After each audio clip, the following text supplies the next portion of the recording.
sharing screen, talking about effort versus and efficiency and kind of how our beliefs get in the way. So let's get it going here, right? For the most part, you guys understood the difference between effort and efficiency, right? Now, let's jump in. 88% of you, all you need is effort. I disagree. I disagree because I want you to think about the things in your life that you've wanted and tried hard to get, but still didn't get. You can think about your parents working really, really hard, but maybe not able to sustain a certain level of income. This is the belief. This is the belief that we have and has been instilled to us in all the Rocky movies and Gatorade commercials that the more effort you put in, the more it's just magic. The more successful you become.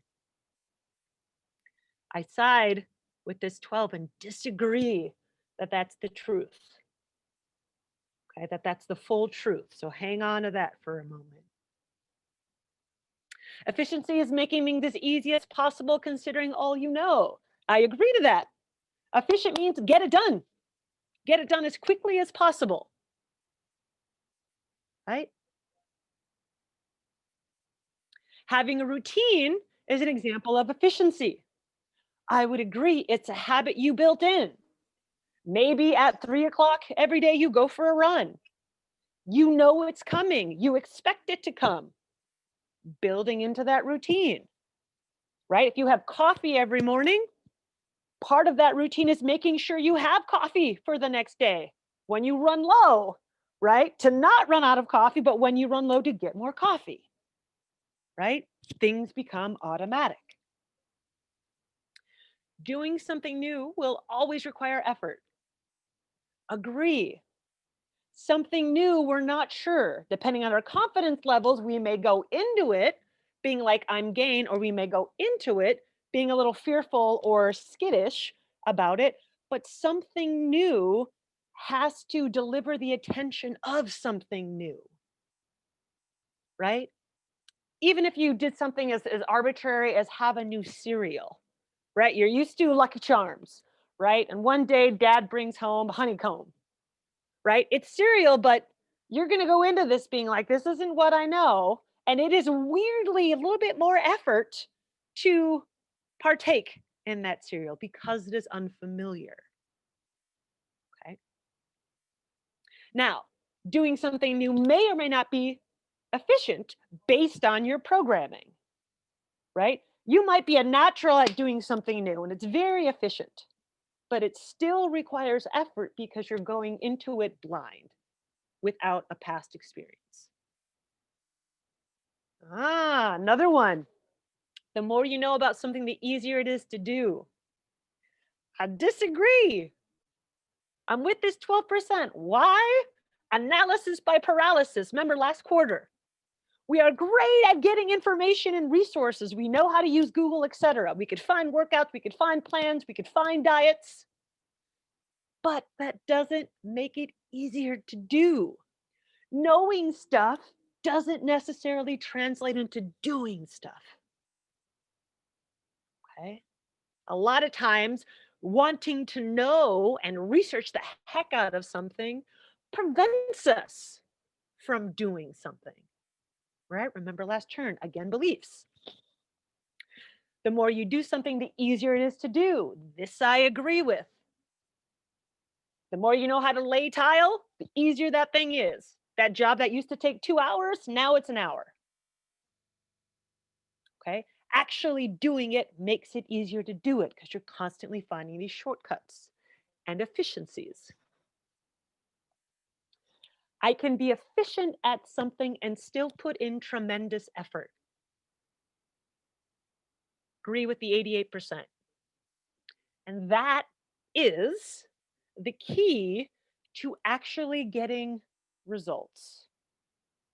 Because if I find an easy way to do something and I am able to layer effort on top of it, I am going to be able to go somewhere with it. But if it's too hard, I stay put and I spin my wheels. And if it's too easy, it doesn't have enough stimulus, right? So the concept of everything between effort and efficiency is always this interplay. Even if I'm working out and lifting weights, right? I do a set of bench press and then I rest. Effort, efficiency, right? It all fits. So as you do stuff, whatever the stuff is, whether it's exercise or not, we have to keep looking at these elements and mixing and matching them, turning the dial up on one, turning the dial down on the other, and vice versa. Furthermore, the third E that we want to look at is effectiveness, right? Effectiveness is a product of effort and efficiency based on intent. Knowing how to change something up is important for both effort and efficiency. Agree. Agree with this 93%. I need to know how to dial it down. I need to know how to dial it up. And again, if I'm trying to figure out, well, which one do I want today? A fourth E comes in, which is energy. If I've got the energy, I'm going to bust that effort out.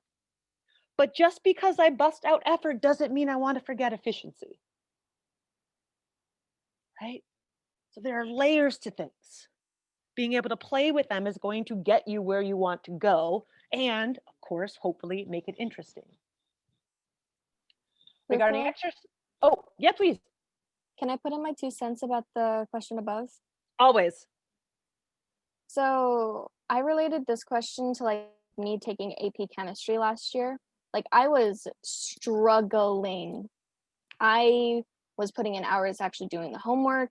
I was studying back to back. I Effort. was Mhm. definitely asking other classmates, like, what did you get on this answer? I think I got it wrong. Like I was using every single resource I have, even going to tutoring, Mhm. because I was still bombing the actual tests. I was still like feeling, yo, I cannot do this class. I need to drop it. But my parents Perfect. were like, no, you cannot drop it. Perfect. Can I pause and just recapture it just to make sure it's all clear for everyone? So you Yes. put in tremendous effort, but the effect, the results did not come. Yes, the result I wanted did not come. Correct. Yes, thank you. Yeah, so even when I was like, when distance learning started, I was like, this is gonna be so easy. The teacher will reach out to us and give us the work we needed and say like, hey, we're gonna do this one, this thing this week. We're gonna go on this platform this week, but that never came. I still did my tutoring. I was still looking over my notes, and I even checked the platforms we were using. Nothing showed up until I got a Google thing saying like, hey, we have X amount of assignments that need to be done before the test, like the actual AP test. And I was like, I never saw those. Okay. Is there more coming or is this your pause? Well, I mean, even after all the effort and no matter how efficient and effort and energy I put into it, I still did really poor on the actual AP test. Right. And thank you. And if I'm listening to the story, what I would kind of reflect back is that you didn't find the efficiency. Yeah. You put in all this effort, and the effort is meant to find the efficiency. When you are working out, you want to find an oh moment that unlocks the ease of it. You don't want to do it just because it's hard, unless that's your personality. Like, I just want hard. I want hard all the time. And if I switch, and I'm actually going to skip that question for this. If I switch to the last thing, saying, hey, you can only be excellent at one, you have one superpower, almost half of you picked effort. I want to be able to run through a brick wall instead of walk around it. And it's because we have this kind of, it's embedded into sports, it's embedded into kind of all this body stuff, that the harder we work, the more we deserve. And then we never get what we thought. We don't reach that expectation. And then we think we failed ourselves or the system failed us and we feel cheated. But it all based on this belief. Ripple, can I add my part? Yeah, please. When it comes to the last question, I thought about like me even trying to like do something each day. So I thought of it as like, okay, I put in some effort today. I feel productive. I can go to sleep well.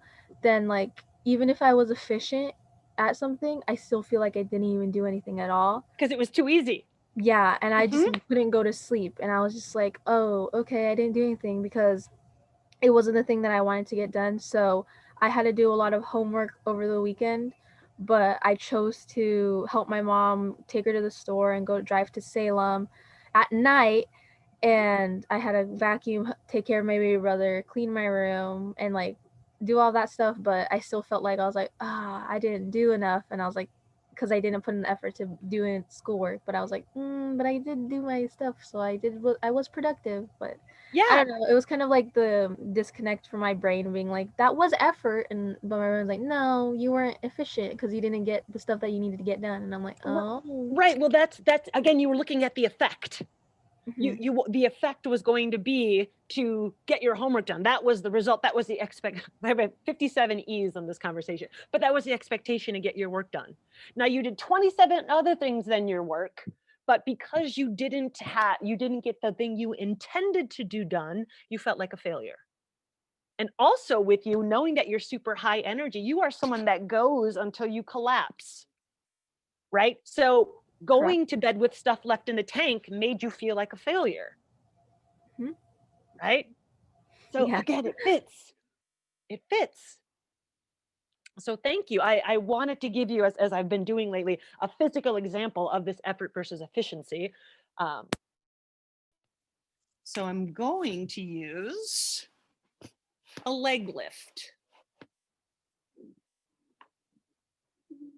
Always difficult. Okay, a leg lift. So I'm laying down, and if I were to ask any of you to do a leg lift, this is the first thing 90% of you will do. You're gonna put your hands on your low back because now it's efficient to lift my legs. So my body knows that there shouldn't be space here. So instead of actually being able, I need to tuck in so you could see this, being able to move and change your pelvis to take the place of your hands, we put our hands in there. So again, so here I am, I'll put this here so you could see, right? Most of us have this gap. We're gonna go through this gap in a later lesson. And so instead of changing the gap, we put our hands here. But what if we're simply able to move our body to change the gap? And now we're able. And now we're able. It's the same thing as doing really heavy squats with a belt on. We want the goal of the numbers to lift the more weight, but if I'm lifting these weights to get better at movement, unless I'm wearing a weight belt all the time, it isn't going to apply.